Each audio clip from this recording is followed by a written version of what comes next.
Bonsoir Essar. Bonsoir Tom. Alors Essar, nous arrivons au 58e CITREP, nous sommes le 8 mars 2019 et comme chaque année, le 8 mars, c'est la fête de la femme, donc je vous souhaite une excellente fête.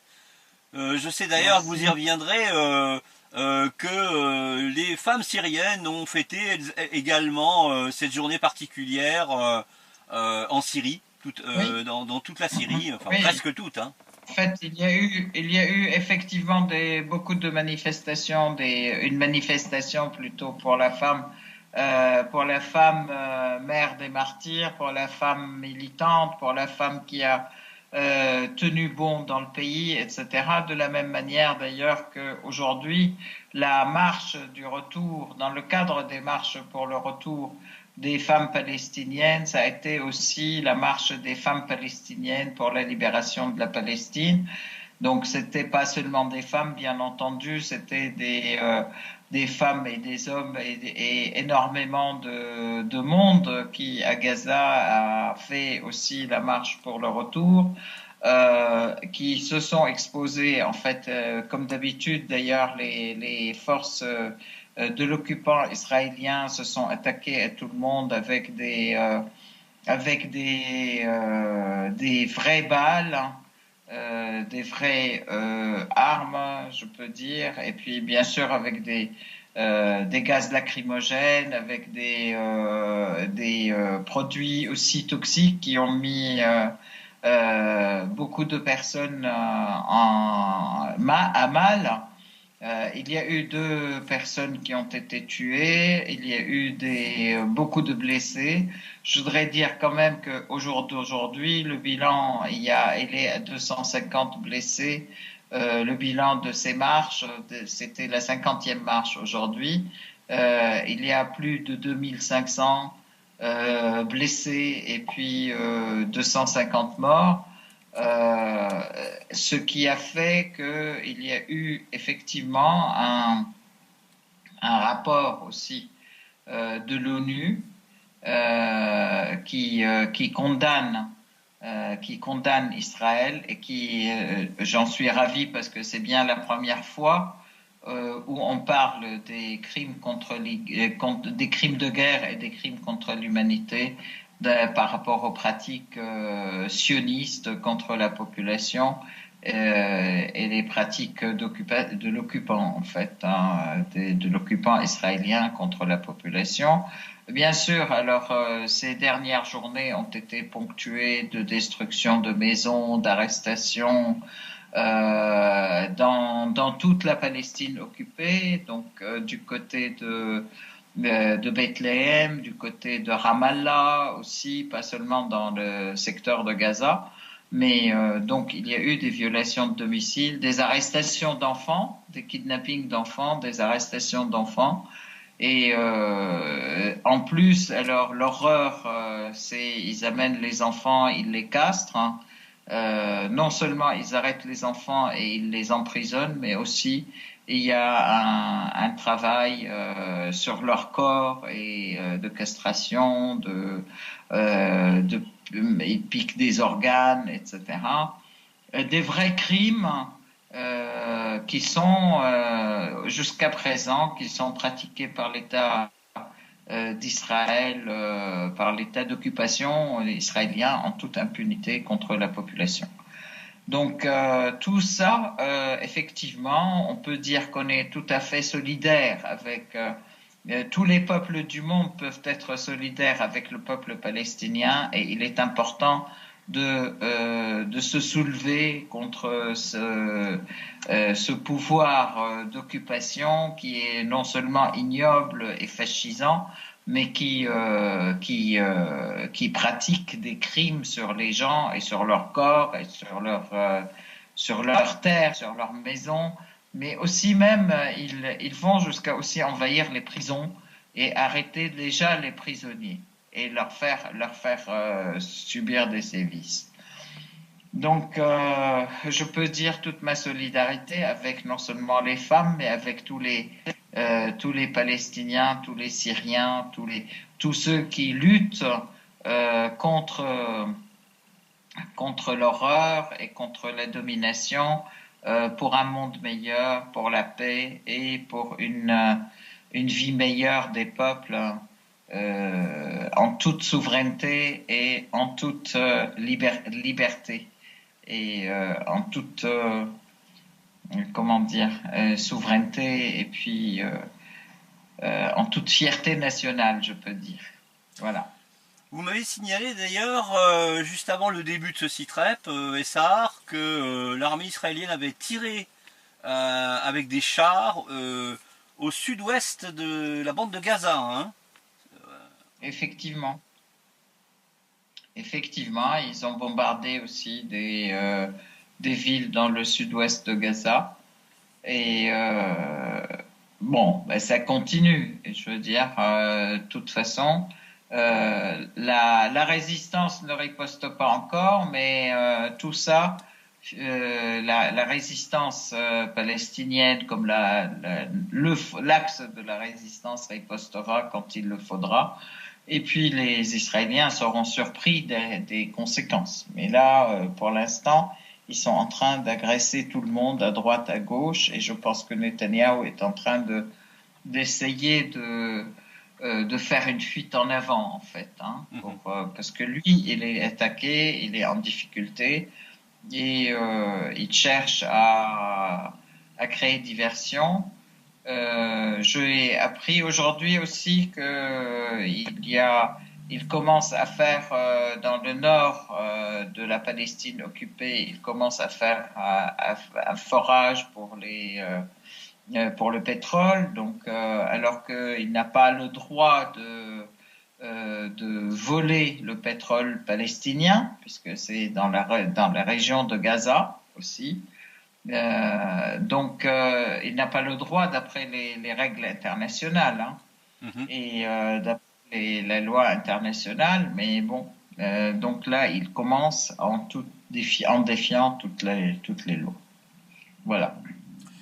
Alors, Essar, on peut peut-être quand même faire une petite parenthèse, parce que dans nos pensées, il y a aussi la population du Yémen qui subit toujours cette agression criminelle saoudienne. Hein. Absolument. Du Yémen et puis du Golan. Oui. Parce que on était en Palestine et puis sur le joug sioniste, hein, donc le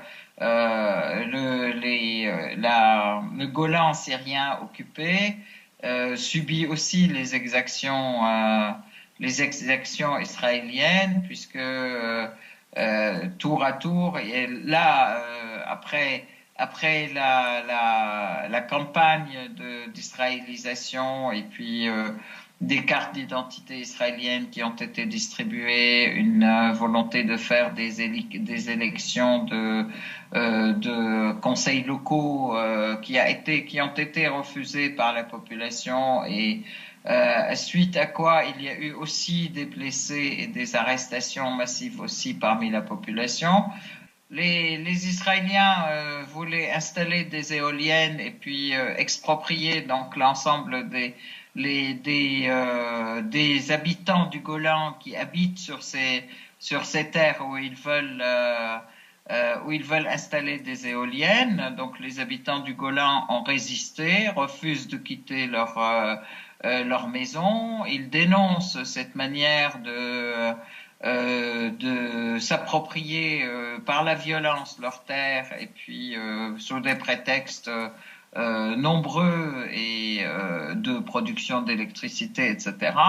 D'abord, ils refusent et ils ont dénoncé ce processus. Ils ne veulent pas que les éoliennes soient installées là, d'autant plus que les éoliennes aussi provoquent des problèmes au niveau des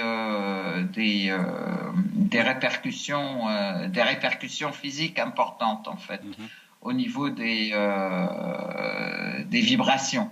Donc rejet total, et puis les habitants du Golan continuent leur lutte et ils disent: nous sommes enracinés dans nos terres jusqu'à la fin de nos jours, et de toute façon ce sont nos terres depuis l'éternité jusqu'à maintenant. Nous sommes Syriens, nous resterons Syriens, et il est très proche le jour où nous serons à nouveau dans la Syrie, en Syrie, disons.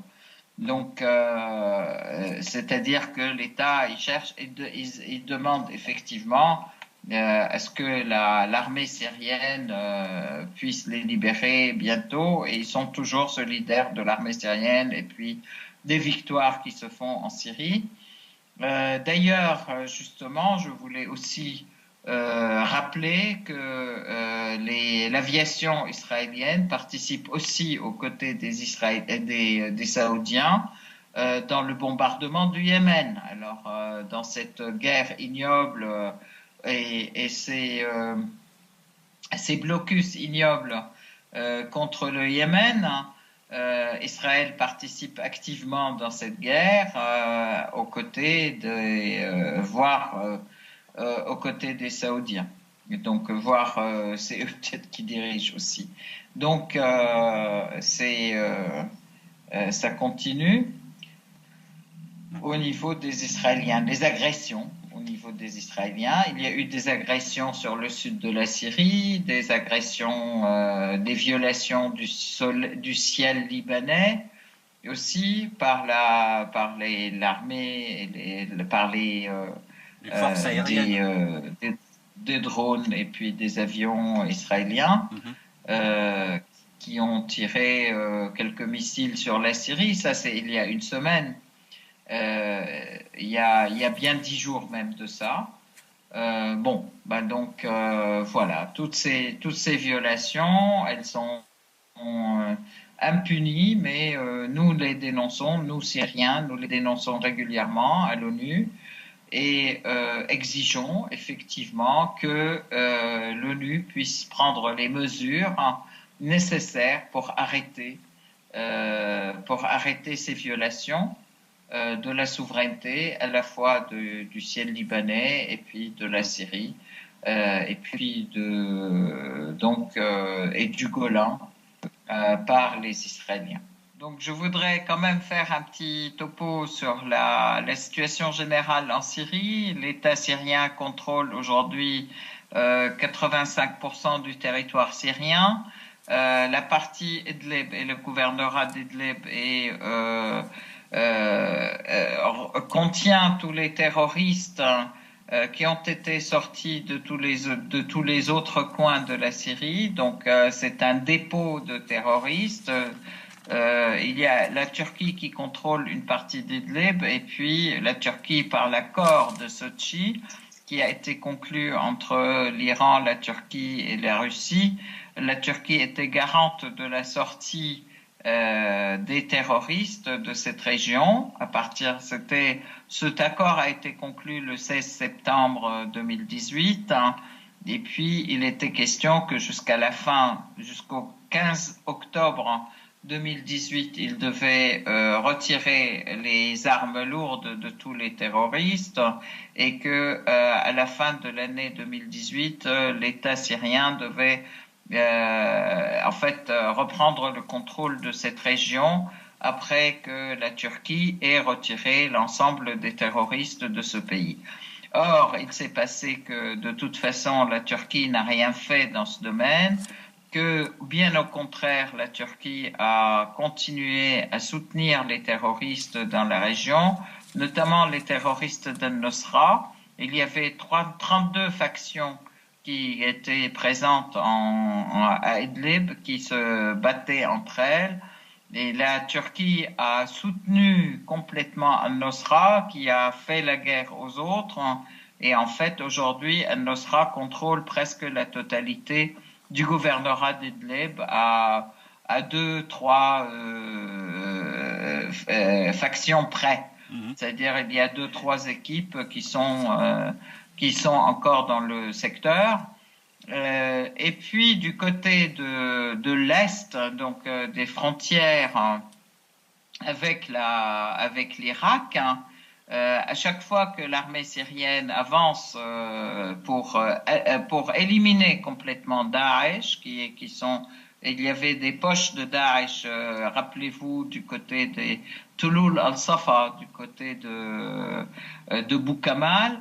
Et à chaque fois que l'armée syrienne arrive à complètement éliminer ou presque, l'armée américaine attaque l'armée syrienne pour sauver Daesh ou viennent les prendre plutôt, les sauver aussi en hélicoptère. Ils viennent les repêcher pour les mettre dans un autre endroit du côté de l'est de Deir ez-Zor et puis les remettre aussi après dans ce coin.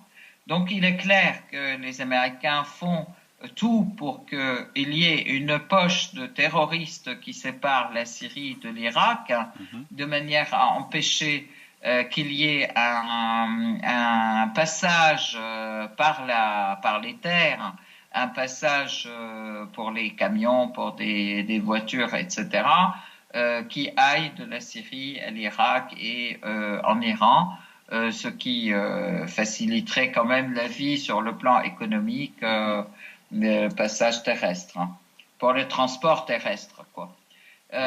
Donc, ça, c'est la situation. Les Américains ont dit à plusieurs reprises qu'ils se retiraient, mais il n'en est rien. Ils se retirent pas.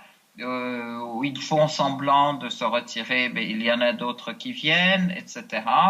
Situation très complexe, mais situation aussi très complexe du côté de l'est de Deir ez-Zor, les bombardements au phosphore blanc au-dessus de la ville de Hajin, des bombardements comment dire, les bombes à fragmentation aussi sur la ville de Hajin et sur la ville de Barouz. Des vrais massacres ont été commis surtout contre la population qui fuyait Daesh de ces villes, et qui ont été bombardés, calcinés dans leur voitures, qui ont été calcinés dans leur mouvement. Mais d'un autre côté, il y a aujourd'hui tous les terroristes de Daesh qui sortent des tunnels et de sous-terre de la ville d'Al-Barouz, justement, qui est aussi à l'est de Deir ez-Zor. Et là, on compte 7000 terroristes, mais aussi avec leurs familles, ils font 50 000 personnes. Donc, il y a des femmes, des enfants, etc. 7000 qui se retrouvent à Al-Barouz et qui doivent quitter, et les Américains viennent les protéger. Alors en fait, les Américains soutiennent les FDS. Le tableau général, c'est que FDS, c'est les forces dites kurdes, mais qui ne sont pas que des Kurdes, c'est une petite faction de Kurdes et d'autres choses, qui est soutenue par les Américains, qui prétend se battre contre Daesh, mais qui, d'un autre côté, pactise avec Daesh contre l'armée syrienne. Et en même temps, il y a eu des discussions avec la Syrie, mais appuyées pour qu'il y ait quand même parce qu'ils avaient peur quand la Turquie d'une attaque turque, quand les États-Unis ont annoncé qu'ils allaient se retirer. Ils ont eu une grande peur d'une attaque turque, et donc ils ont commencé à dire on va discuter avec la Syrie, puisque ce sont des gens qui sont ils ont annoncé des positions qui étaient valables, mais qui correspondent aux positions de l'ensemble des Kurdes du pays, c'est-à-dire nous on est on est dans l'État syrien, on est partie intégrante de l'État syrien, et puis on se battra avec l'armée syrienne. Mais aussitôt que les Américains leur sourient et leur disent on va vous soutenir, ils s'éloignent de l'État syrien et ils reviennent avec les Américains. Ce qui ressemble aussi aux positions et au jeu des Turcs, qui parfois ils disent effectivement nous on veut la paix, on veut, etc. On est pour l'unité de la Syrie, on est pour une solution politique, etc. Mais d'un autre côté, ils avancent leur armée dans le nord de la Syrie et dans le nord-est de l'Euphrate. Donc voilà, ça c'est la situation. Dans le camp Dans le sud, il y a le camp Rukban, qui Oui. est un camp, qui est une base américaine, mais il y a aussi à côté de cette base américaine, il y a un camp de réfugiés syriens. Rukban, c'est Al-Tanf, en fait, c'est un triangle qui se trouve à cheval entre les frontières syriennes, jordaniennes et irakiennes. Il y a donc ce camp de réfugiés qui contient 50 000 personnes et qui est livré à 7 000 terroristes qui sont maintenus et soutenus par les Américains.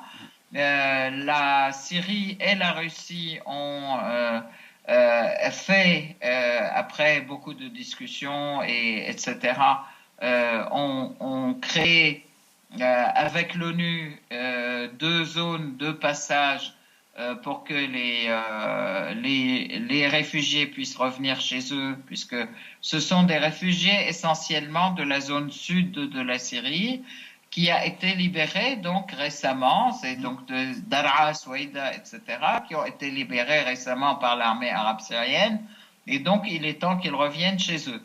Or, ces réfugiés sont retenus par les États-Unis, les Américains les empêchent de sortir, ils sont dans des conditions absolument déplorables parce qu'ils sont sous des tentes avec ce grand froid, des tempêtes de neige, de pluie, etc. Quand il tombe 2 gouttes de pluie, ils ont les pieds dans l'eau. Quand il y a de la neige, ils ont la neige même dans les tentes. Ils n'ont rien. Et des conditions humaines, mais absolument déplorables et invivables. L'ONU ne fait rien. Et puis la Syrie et la Russie essayent de sortir, d'appeler ces gens à revenir chez eux, puisque leurs villes ont été libérées. Et en fait, l'armée américaine les empêche de quitter le camp et il est complètement encerclé, à la fois les terroristes des casques blancs et l'armée américaine qui les tiennent en otage, en fait, tout simplement en otage et en bouclier humain pour jouer avec, en faire une carte de pression sur l'État syrien. Et puis, bien sûr, il se gargarise de mots d'humanisme et de conditions et de droits humains, etc. Puisque, mais ça, c'est une catastrophe. Sur le plan, alors par contre, le passage d'Onsib, qui est entre la Syrie et la Jordanie, a été ouvert et il y a tous les jours pratiquement des gens qui reviennent et l'État syrien met en place des facilités pour les gens, pour leur faire leurs papiers, etc., mais aussi des facilités de transport pour les ramener dans leurs villages qui ont été libérés. De la même manière, par rapport aux réfugiés qui sont au Liban, donc le président du Liban, le président libanais, le général Aoun, a pu surmonter toutes les difficultés avec Hariri, en fait, et a pris sur lui de faciliter le retour des Syriens, des réfugiés syriens en Syrie. Le ministre des Affaires étrangères libanais a pris la même position par rapport à l'Union européenne, Federica Mogherini, qui est revenue pour dire bon, les réfugiés, c'est quand même, il faut les garder, etc. Là, ils ont dit non, de toute façon, les réfugiés syriens, l'État syrien veut les reprendre, et nous, notre devoir, c'est de faciliter leur retour à leur pays. Donc là, ça a été très très important et c'est une décision importante de la part du Liban par rapport aux réfugiés syriens. Dans le même ordre d'idées, je voudrais dire quand même que la Syrie a été invitée à un conseil des parlements arabes dernièrement, donc là c'est un fait important. Et cette présence syrienne a permis de prendre des positions. Alors c'était la Syrie, l'Irak, le Liban et la Jordanie il y a eu une position collective qui était très très intéressante, qui a été dans le sens du soutien du front de l'axe de la résistance, et puis surtout de traiter en traître tous ceux qui reconnaissent l'État d'Israël et qui normalisent les relations avec l'État d'Israël. Ça, c'est un phénomène, c'est une position très importante et inutile. Je peux dire que ça a été vraiment le sceau de la présence syrienne dans ce collectif des parlements arabes, puisque c'est la première fois que la Syrie assiste à ces manifestations des différents pays arabes depuis le début de la guerre contre la Syrie. Donc, et son retour a été couronné d'une position patriotique très importante qui a été prise collectivement, dont effectivement l'instigateur était la Syrie. Ça, c'est quelque chose d'assez important. Et je peux dire que ça, c'est une des conséquences directes de la victoire syrienne et des victoires syriennes qui font que et du renforcement de l'axe de la résistance qui a été donc qui a montré à tout le monde que de toute façon en résistant on finit par être victorieux, par sauver sa souveraineté et qu'il est important aujourd'hui de s'opposer.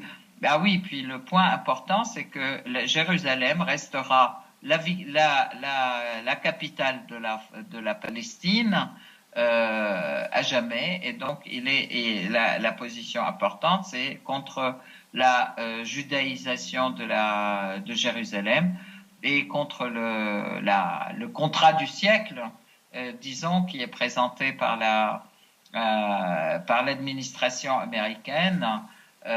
Par rapport à la Palestine. Donc, bien entendu, c'était un point de soutien très, très important pour les Palestiniens.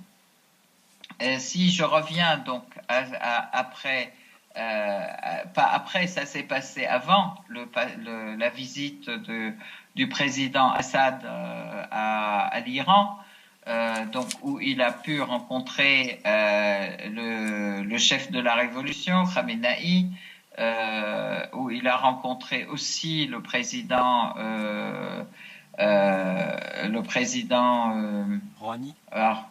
iranien.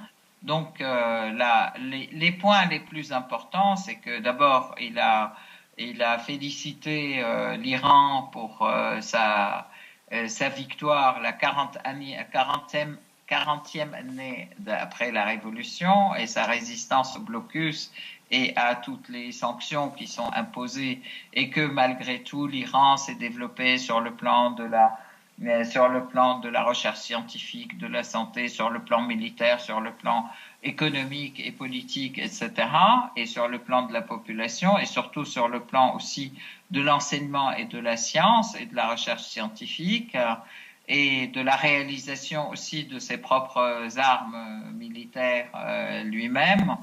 Et aussi, le président Assad a été reçu comme le grand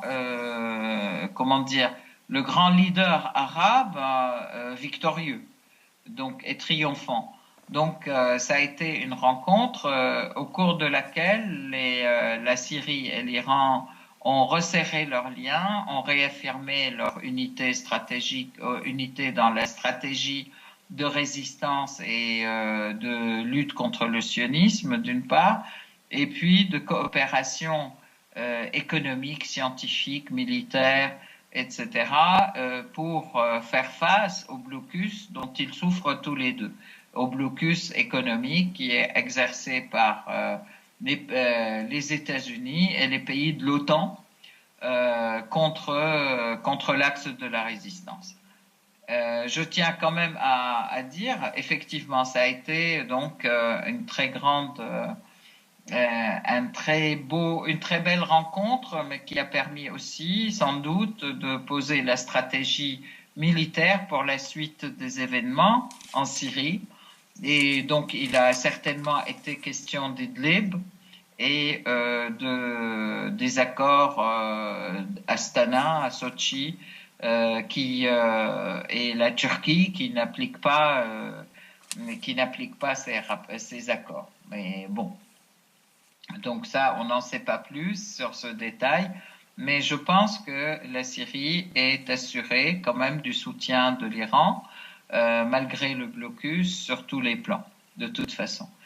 Je voudrais dire quand même que suite à ça, la décision qui a été prise par l'Angleterre de la décision et puis de mettre le Hezbollah comme une organisation terroriste sur le plan politique et militaire, etc. Ou organisation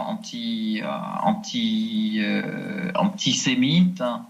C'est une manière aussi de combattre parce que ça a aussi impliqué ça fait qu'il y a aussi des sanctions ou des blocus qui sont appliqués contre le Hezbollah, les dirigeants de Hezbollah, mais aussi de tous ceux qui participent à aider et à soutenir le Hezbollah. Là aussi, ça a été lié, d'ailleurs, on le voit, à des décisions qui ont été prises aux États-Unis par rapport à Israël, c'est-à-dire tous ceux qui sont contre Israël sont antisémites, parce qu'on a assimilé l'antisionisme à l'antisémitisme. Et en France, c'est pareil, on assimile l'antisionisme à l'antisémitisme. Macron a décrété ceci aussi. Et en Angleterre, ils ont commencé à mener des attaques contre le parti travailliste de Jeremy Corbyn. Ils ont commencé à l'attaquer, à dire que c'est un parti antisémite. Et tout de suite, il y a eu 4 ou 5 députés qui ont quitté, etc. Ils ont attaqué même le mouvement des Gilets jaunes en disant que c'est un mouvement antisémite. Enfin, c'est tout ce on attaque tout ce qui bouge en l'accusant d'antisémitisme pour défendre le sionisme, à vrai dire. Donc, c'est très grave. Mais là, les positions sont de plus en plus tranchées et de plus en plus claires. On peut dire que Netanyahou est parti aussi rencontrer Poutine pour la 11e fois depuis peu de temps. Et là, il est revenu aussi sans aucune assurance et sans rien du tout. Comme on dit, il est revenu les bras bredouilles. Voilà, tout à fait. Donc, voilà, la situation, elle va, on peut dire, sur le plan militaire, l'armée syrienne aussi s'oppose à toutes les attaques, les violations du cessez-le-feu des terroristes parce que ils envoient des missiles sur Alep, des missiles sur Latakia, des missiles sur Hama, il y a eu même une attaque de la centrale électrique à nouveau, de la centrale thermique de Mhardé. Il y a des morts et des blessés, mais en même temps, l'armée arabe syrienne s'attaque au point à ces terroristes et à leurs quartiers généraux à l'intérieur d'Idlib, en faisant à chaque fois des morts et des blessés parmi eux et de graves destruction de leur armement et de leur centre de logistique, etc. Mais c'est vrai que la situation d'Idlib reste une situation assez problématique puisqu'il y a un rassemblement important de terroristes qui est dedans.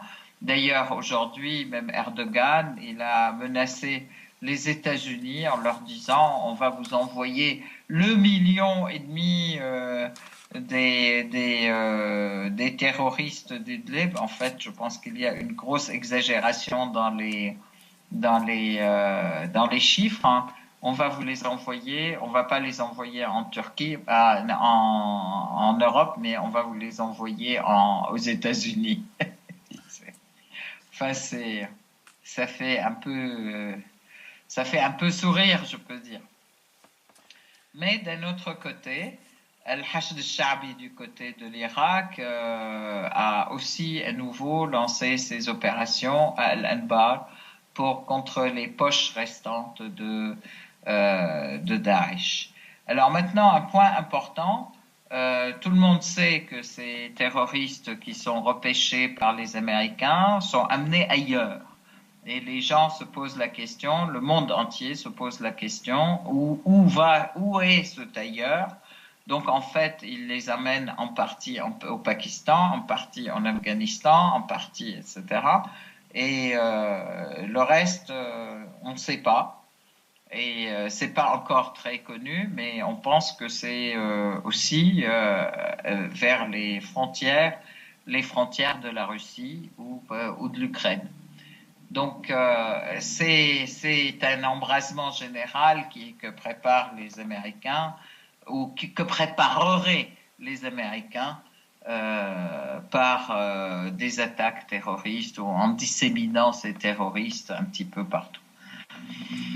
Voilà. Alors maintenant le point retour des réfugiés en Syrie. Il y a bien un retour de plus en plus important du côté du Liban, des réfugiés syriens du Liban qui reviennent dans leurs villages qui ont été libérés. Il y a des retours des réfugiés de Jordanie aussi qui reviennent, puisque les relations sont beaucoup plus détendues côté Syrie, Jordanie et du côté Syrie-Liban.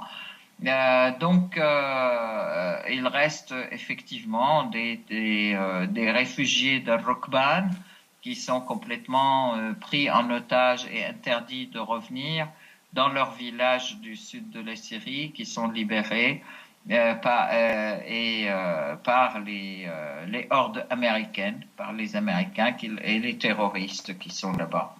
Parce que, alors, en plus, les Américains, non seulement ils leur interdisent de quitter le camp à Rukban, mais aussi ils interdisent aux convois humanitaires de rentrer eux-mêmes distribuer les vivres. Alors, les vivres sont distribués par les terroristes. On peut imaginer comment ça se passe. Oui. C'est eux qui prennent donc les aides humanitaires et c'est eux qui pratiquent leur violation de tous les droits pour distribuer un minimum de vivres aux gens. Donc, voilà. Alors, Sarr, il reste 3 minutes avant la fin de ce site rep. On peut peut-être, si vous me permettez, faire une série d'informations, égrener en fait des informations courtes qui donnent quand même une idée de ce qui se passe. Vous m'avez signalé la découverte de 8 tonnes de C4, qui est un explosif très puissant dans un ancien stock des terroristes. Vous m'avez également fait part de la saisie par l'armée syrienne d'un stock énorme de hashish et de pilules de Captagon, plusieurs centaines de kilos d'ailleurs de Captagon, je crois, qui étaient destinés aux terroristes. Et donc ça donne une idée en fait de ce qu'ils avaient l'intention d'en faire, sachant que non mais ça effectivement ce sont des chargements de Captagon. Les Captagon et le hashish, ils arrivent en fait, ils ont été découverts dans un camion qui arrivait en Syrie par les frontières libanaises. Et en fait, c'est 700 000 pilules comprimées de Captagon et puis 157 kilos de hashish. Ça, c'est un point. Par contre, les 8 tonnes de C4, en fait, qui est super explosif, ont été découverts par les services de renseignement dans une cachette. Et il faut dire que c'est un produit qui est extrêmement explosif et que ces 8 tonnes, elles pourraient faire exploser des villes entières. Donc là, ça montre à quel point, effectivement, les criminels qui menaient et qui continuent à mener cette guerre contre la Syrie.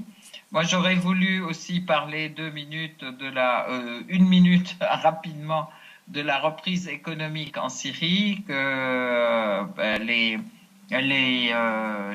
chemins de fer qui faisaient le trajet entre Latakia, Homs, Hama, Homs et Al-Qalamoun, en fait, a été remis en état, et aujourd'hui le premier convoi de céréales a été envoyé par ce train, ce qui est très important, que pas mal d'usines ou d'industries redémarrent.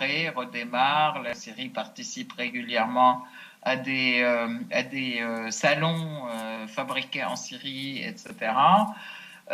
Aussi bien un peu partout, mais aussi en Syrie, il y a aussi des salons qui montrent les produits syriens et qui exposent pour la consommation. Et donc, on peut dire que malgré le blocus et malgré les dites sanctions, entre guillemets, la série de sanctions appliquées à nouveau sur nous-mêmes, sur la Syrie, sur nos amis et sur nos alliés, malgré tout, la Syrie résiste, triomphe et arrivera effectivement à redémarrer économiquement, humainement et socialement mieux qu'avant. Et je vous remercie et je vous souhaite une excellente soirée à tous nos auditeurs. Je vous salue. Merci Essar pour nous avoir livré cette actualité de votre pays dans ce CITREP, le numéro 58. Merci de nous informer de ce qui se passe, parce que les canaux d'information de Syrie sont rares malheureusement. Il n'y a pas qu'un blocus économique, il y a aussi un blocus médiatique de la Syrie. Absolument. Pour empêcher que la véritable version des choses soit connue en Occident. Donc merci Essar de tout ça.